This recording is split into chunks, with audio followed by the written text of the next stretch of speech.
Olá, amigo, olá, amiga, olá, você que está me acompanhando, me assistindo aqui no Papo Aberto, mais uma edição do Papo Aberto. E eu, quando venho para o estúdio, eu fico muito feliz, né? Eu acabo trazendo aqui histórias e mais histórias, conversando com a produtora, a responsável, a diretora responsável pela TV Câmara, a Eleida, uma pessoa simpaticíssima que eu tenho um carinho muito especial, tendo em vista ter sido uma chave importante para o retorno da emissora do ponto de vista de produção de conteúdo.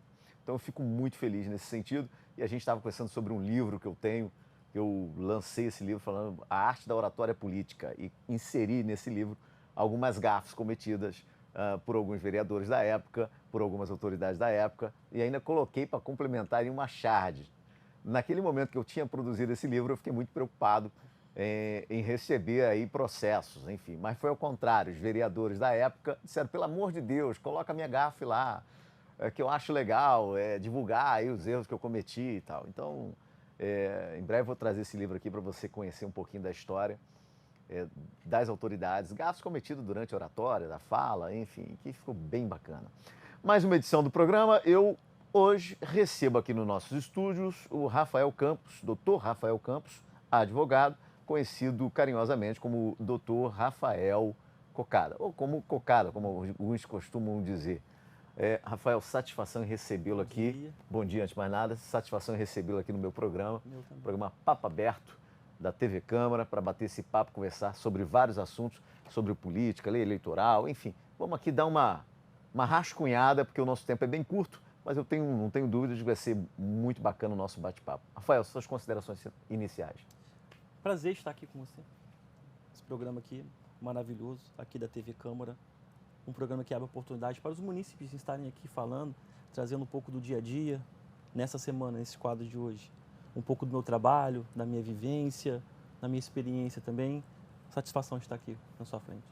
Bom, o Rafael, já conheço o Rafael há um bom tempo, gente, e ele sempre militou também nos grupos de WhatsApp de Angra dos Reis, né? Sempre foi muito proativo, né, no campo da política. E no campo jurídico, óbvio, é a profissão dele. E aí eu já começo aqui sobre um tema polêmico nacional, que é a regularização das redes sociais, do meio de comunicação, que foi algo importante para a população que outrora não tinha acesso às redes sociais, não tinha acesso à comunicação, enfim. E aí eu percebo que é uma preocupação muito grande em quererem regulamentar de uma forma que acabe cerceando, tirando a voz do povo de se expressar, de se colocar, quantas denúncias, né, doutor, a gente tem aí de casos que foram feitos através da internet, senão ninguém iria saber.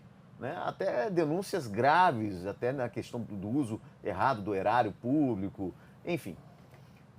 Como o senhor vê essa questão de querer, o governo federal querer ter um controle, e aí não é só o governo federal, mas eu digo a bancada do governo, juntamente o próprio ministro Alexandre de Moraes deixou bem claro isso, que é importante ter essa regularização, é importante ter algo que possa não cessear, mas que possa ter também punições.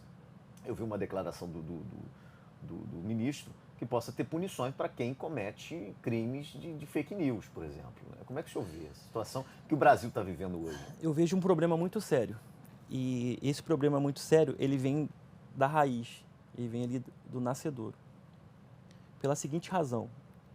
O projeto de lei é do deputado de São Paulo, federal, Orlando Silva. E o que faltou nesse projeto? Quando você trata de um projeto de lei, ele tem algumas vertentes. Tem a questão material e tem a questão formal. Eu vou falar da questão formal primeiro. Teve ausência de formalidade do ponto de vista jurídico, político, quando o projeto de lei não tramitou na casa da forma que deveria tramitar. Discussão, debate. Não seguiu o rito? Não. Ele estava lá, já era antigo. Vamos colocar agora, vamos pautar. E aí não chamou as bancadas, não se chamou líderes dos partidos, os outros deputados. Vamos ouvir Caberia até uma audiência pública? Poderia caber uma audiência pública. Chamar ordens advogados? A ordens advogados, alguns jornalistas, essas empresas, essas big techs. Vamos chamar, vamos ouvir. Vamos saber do parecer de cada um a respeito disso. Não foi chamado. Do ponto de vista material, era meio que uma casca de banana. Porque você tem ali naquele meio ali, que fala um pouco da questão dos evangélicos, um pouco da questão dos parlamentares, vai ficar protegido. Mas era só para ganhar voto, para ser aprovado. Não era muito bem assim. A internet hoje, quando você leva para o contexto político, é uma praça. O mesmo bate-papo que a gente bate ali na praça, da política, você tem a sua opinião, eu tenho a minha, na internet também é assim. As pessoas, hoje, qualquer pessoa que tem um celular, uma rede social, ela consegue proferir o pensamento dela ali, ó, eu penso isso. E é isso que queriam regulamentar. Ou querem ainda, porque ainda tem essa discussão. E aí uma coisa que eu não concordei foi, com todo respeito, e eu falo apenas do ponto de vista legislativo, que é um ministro da nossa Suprema Corte, ministro Alexandre de Moraes, querer pautar, opinar, determinar ali o papel do poder legislativo. E também ficou ruim, não ficou muito bom. Porque ele é do judiciário, não é papel dele. É papel do parlamento, falar, vamos comentar aqui. São 513 deputados, 81 senadores. É papel deles. Eles se propuseram a colocar o nome em discussão, para votação, foram eleitos. É papel do parlamento decidir, porque o parlamento ele significa a voz do povo. Os povos que escolheu ele. Essa PL é um risco à democracia, doutor? Então, por que seria um risco à democracia? Se você pensar da forma radical, pode ser que sim, algumas pessoas não pensam da forma radical. Porque já existem dispositivos legais que você pode usá-los para qualquer pessoa que extrapolou na internet. Existem lei, crime de calúnia, crime de difamação, crime de injúria. Então você não precisa querer pautar algo que já existe, a lei já está ali. E aí quando você usa PL das fake news, e aí o deputado federal pode ter pecado um pouco, ou o nome que caiu na mídia, PL das fake news, porque não é uma PL praticamente das fake news. Ali é uma mistura ali, é uma salada de fruta. Tem vários temas. Se você pegar para ler, tem vários assuntos. E não é praticamente uma PL da fake news. De fake news mesmo não é uma PL. Porque quem vai determinar isso? Quem determina se você está falando a verdade ou se você está falando mentira? Será que é o governo que vai delimitar? Você é um mentiroso, porque eu acho que é verdade. Mas amanhã algo que é mentira hoje pode se tornar verdade amanhã, a gente não sabe o que é. Fica muito relativo a situação. Está né? muito relativado. E ainda entra no bojo da história a questão do presunção da inocência. Existe todo esse contexto. Porque se você hoje domina o jogo, você consegue falar, ó, isso é verdade e isso não é verdade. E quem vai falar, delimitar se é verdadeiro ou não? É um grupo, é um órgão, são pessoas, setores que vão falar, ó, você está mentindo, você está falando a verdade. E as pessoas que eram ou que estão contra essa PL, é disso que elas têm receio. Ó, quem que vai determinar o que é mentira, o que é verdade? Então, por isso que, do ponto de vista formal, deveria-se conversar mais no parlamento, ouvir mais os deputados, conversar com as bancadas, com líderes, seja na Câmara, seja no Senado. O meu ponto de vista é esse, tem que se ouvir mais. Estou conversando aqui, gente, no Papo Aberto de hoje, com o doutor advogado, doutor Rafael Campos, mais carinhosamente conhecido como Cocada. E a gente falando sobre vários pontos, falando sobre essa PL tão polêmica, né, de querer regulamentar o uso das redes sociais, como é que é isso, não se discutiu abertamente com a população brasileira, enfim, há essa preocupação desse cerceamento e isso causar aí uma ação antidemocrática. Há quem defenda com a lógica de que essa liberdade, doutor, é excessiva, porque assim, quando eu era foca, que a gente chama, né, é um termo técnico utilizado, a Eleida sabe bem disso, quando a gente é foca, que é uma espécie de um pouquinho melhor, né, um pouquinho melhor do que um estagiário, digamos assim, você já tem um pouquinho mais de experiência, aí você já começa a escrever para jornal e tal. Aí a nossa redatora sempre dizia assim, ó, vá direto à fonte. Vá direto à fonte, observe 2, 3 vezes, tenha certeza daquilo que você vai escrever para não virar uma fake news, né? Agora, com essa democratização, ampliação das redes sociais, você não tem como prever isso, como o doutor muito bem colocou, você não tem como prever o que a pessoa está escrevendo ou falando, seja verdade. É vídeo, por exemplo, né, doutor? É porque, assim, existem os grupos que defendem e existem os grupos que não defendem. Por outro lado, eu respeito a tese do grupo que defende a PL para restringir, limitar, proteger mais crianças, adolescentes de qualquer conteúdo na internet, que eles passam a absorver aquele conteúdo, que jogam para ele ali, e as Big Techs, vocês também são responsáveis pelos conteúdos que estão aqui. Só que eles em si, eles são CNPJ. Quem deve responder também, em primeiro momento, são os CPFs. E aí, quando eu falo que a questão da PL tem que ser um pouco mais discutida, poxa, espera aí, vamos tentar aqui conversar aqui para ver se a gente consegue localizar, chegar mais nesses CPFs, que essas pessoas que jogam conteúdos de ódio, conteúdos criminosos na internet, que aí os adolescentes os jovens, mas eles estão absorvendo isso. Também é uma responsabilidade dos pais, saberem quem está... você sabe o que o teu filho está fazendo? Tivemos aí episódios aí de alunos invadindo escola. Antigamente você só via isso nos Estados Unidos. Só. Você não via isso em países... Eu não vou dizer só o Brasil, não. Em países da América Latina você não tinha essa informação. E assim, esses jovens especialistas estão colocando que é fruto dessa liberdade excessiva nas redes sociais. E aí você tem todo tipo de conteúdo ali. Na internet você tem qualquer tipo de conteúdo. Você acha de tudo na internet. Tudo. Basta quem está acessando ter um controle de que eu tô aqui absorvendo, tô adquirindo, me alimentando de um conteúdo positivo, bom, benéfico, ou de um conteúdo ruim. E aí quando nós, adultos, capazes, maior de idade, é responsabilidade nossa. Agora das crianças, dos adolescentes, o pai tem que ter um controle, saber também. Eu sei que o pai não vai saber tudo o que está sendo feito, ele não está 24 horas com seus filhos.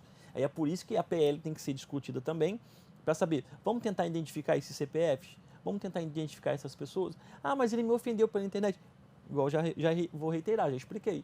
Existe o crime de calúnia, difamação, injúria, continua existindo, não preciso de uma lei nova para regulamentar isso. Não estou dizendo que ela não seja boa. É necessário. Eu acho que tem que ter uma discussão melhor com o parlamento. O melhor caminho hoje é conversar com o parlamento. Falta um diálogo entre parlamento e judiciário. É por isso que eles foram eleitos para isso, eles são a voz do povo. Porque é o seguinte, deixa eu te explicar o que acontece, o Jonathan.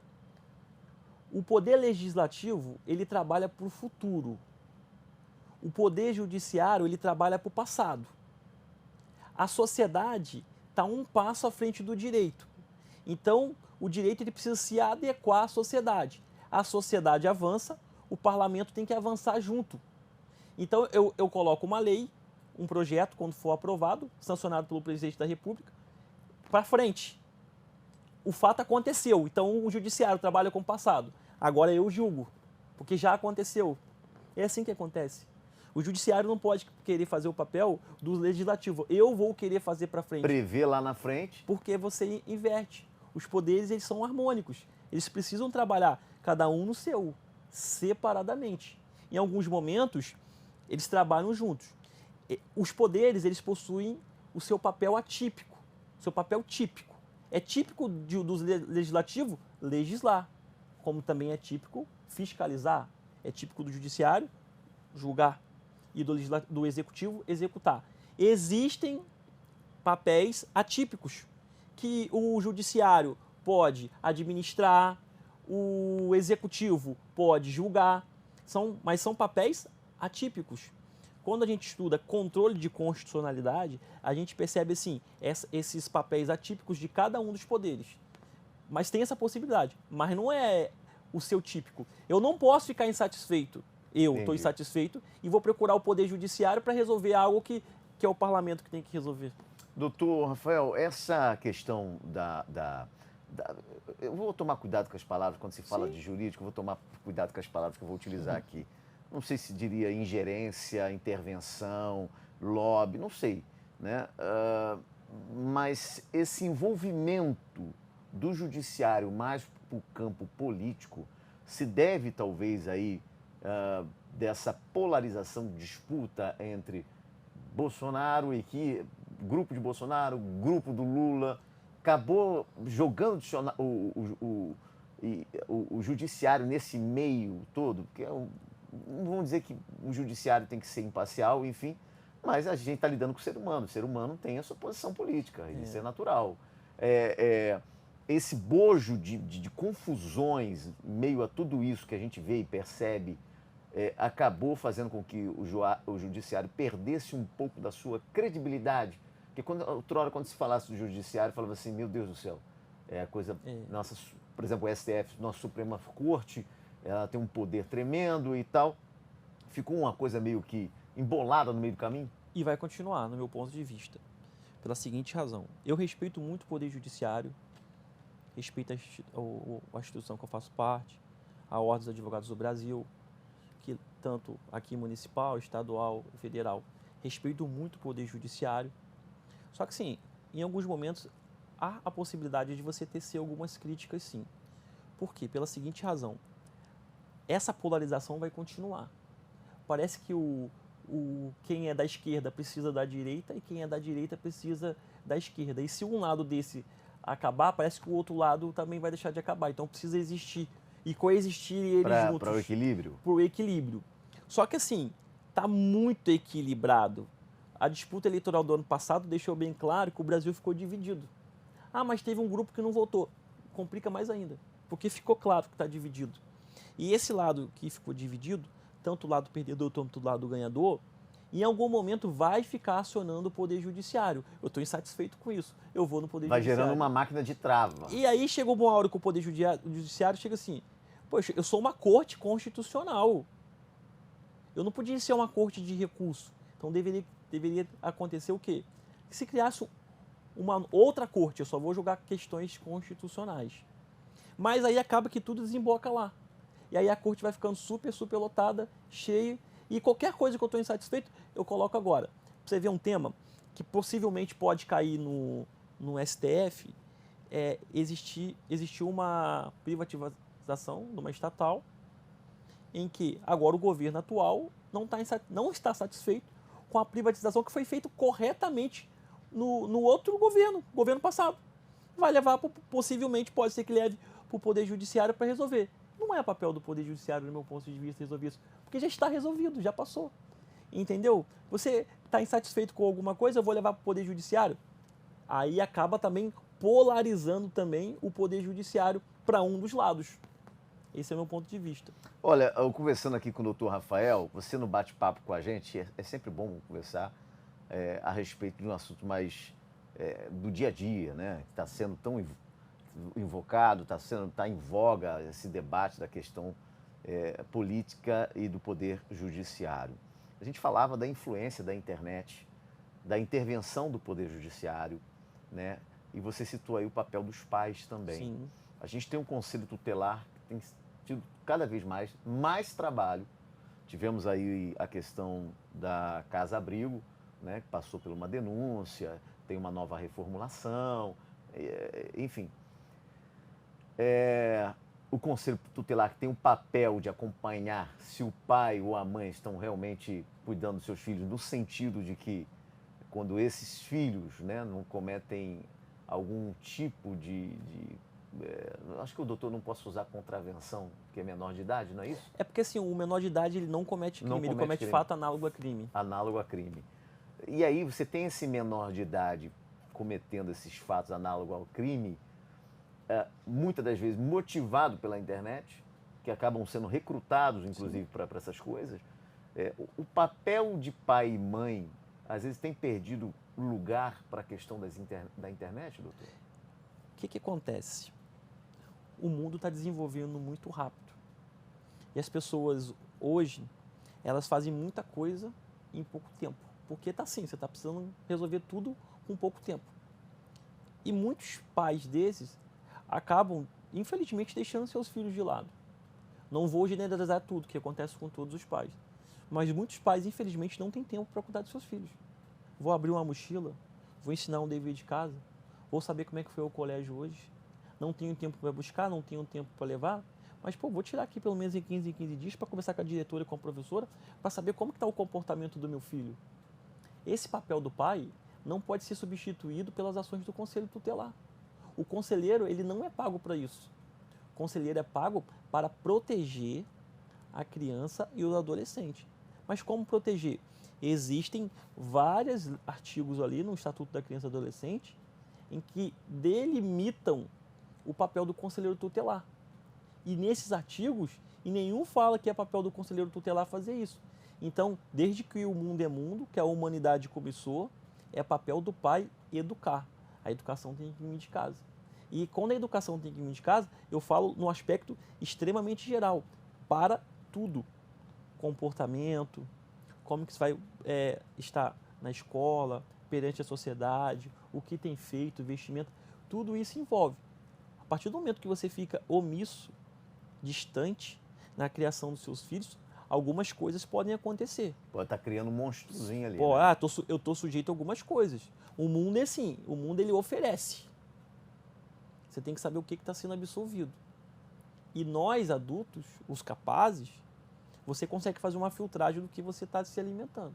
Às vezes a criança e adolescente não, porque tudo é novo, tudo é curioso. Tudo desperta, sabe, algo assim, opa, a minha curiosidade, eu quero aprender isso. E às vezes você está aprendendo algo errado. Como o adolescente, o menor de idade, criança, não comete crime, comete falta análoga a crime, aí você vai o quê? Medida socioeducativa, medida protetiva.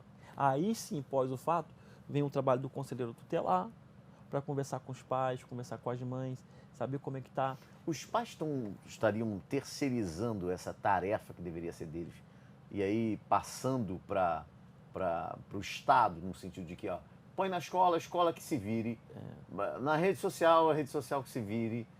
Eu não tenho tempo. Esse que é o problema. Eu vou te falar assim que já fui conselheiro. Já fui conselheiro. Você lembra? Eu sempre procurei conversar com os pais. E na época que eu fui conselheiro, eu participava de muitas reuniões em escolas. O que eu entendo? Eu tinha um professor na época da faculdade que falava o seguinte: o filho, a criança, a sua criação, ele precisa ouvir na sua vida, no mínimo, 120 mil vezes a palavra não. Posso fazer isso? Não. Posso fazer isso? Não. Posso fazer isso? Não. Isso molda, isso constrói. Quando você passa a ouvir muito sim, pode, sim, você acaba não moldando. Posso ir lá? Posso. O que ele tem lá? Posso fazer isso? Pode. E o que ele quer? Então é bom você falar a palavra não, que você molda, você constrói. Opa, peraí, nem tudo eu posso fazer. E quando você fala tudo você pode fazer, em algum momento você pode errar. Ah, mas como é que foi isso? Você que permitiu. O filho é seu. A criação depende de você. Não posso generalizar. Infelizmente, eu visito vários presídios do Rio de Janeiro inteiro. Eu pude ter a possibilidade de conhecer alguns pais, algumas mães, né, sobretudo, que foram mães maravilhosas e tiveram, por algum momento, esse trabalho, infelizmente, algum fato com o filho. Mas também não foi culpa delas. Então, sim, existe um equilíbrio, eu não posso generalizar tudo. Tá certo, conversando aqui com o Dr. Rafael Campos Cocada, carinhosamente conhecido, batendo um papo sobre a questão do papel, né, jurídico, o papel da questão também aí em relação aos cuidados com os filhos e aí o papel dos pais nesse sentido. E o bate-papo também sobre o efeito dessa lei, desse projeto de lei que deve regulamentar o uso da internet e aí, para alguns, afetando principalmente a questão democrática. Doutor, para a gente caminhar aqui para o final, 2024 é ano eleitoral. Sim. E aí, ano eleitoral no sentido do município, todo o Brasil.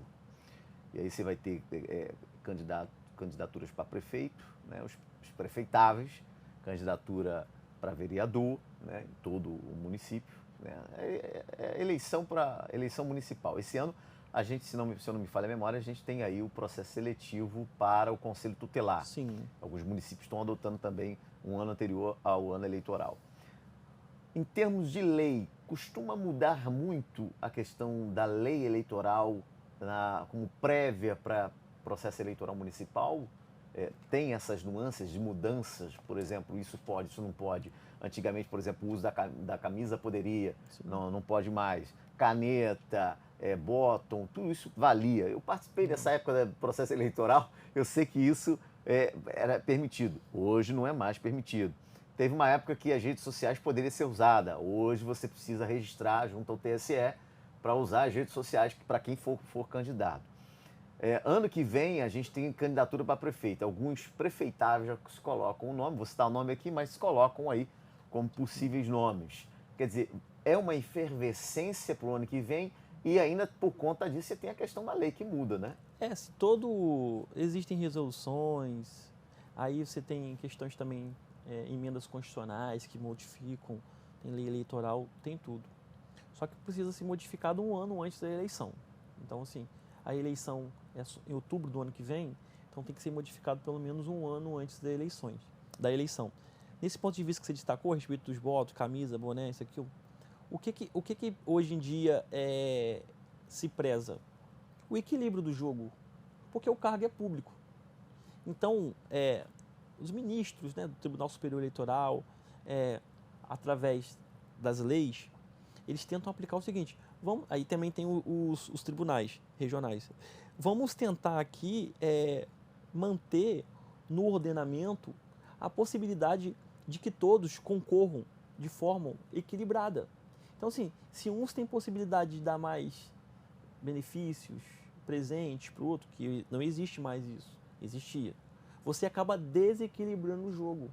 É por isso que você coloca até um pouco também do fundo eleitoral, existem pessoas que concordam, existem pessoas que não concordam, exatamente por isso, o dinheiro é público, então não está vindo do setor privado, já que é público, vamos tentar colocar todo mundo aqui em pé de igualdade para concorrer, o cargo é público, todos precisam ter a mesma possibilidade de chegar no cargo, porque é assim que faz, a democracia tem que ser assim. Criou-se até um teto de recurso, né? Sim, tem. Puxa, tem gente que não concorda, que é muito dinheiro, porque alguns parlamentares, sobretudo na eleição do ano passado, alguns não receberam, porque não quiseram receber o fundo eleitoral, não vou usar, conseguiram ganhar a eleição, uns com trabalho só na internet, outros com trabalho mais em questões do seu histórico e questão do seu trabalho mesmo assim nas ruas, conversando face a face com as pessoas.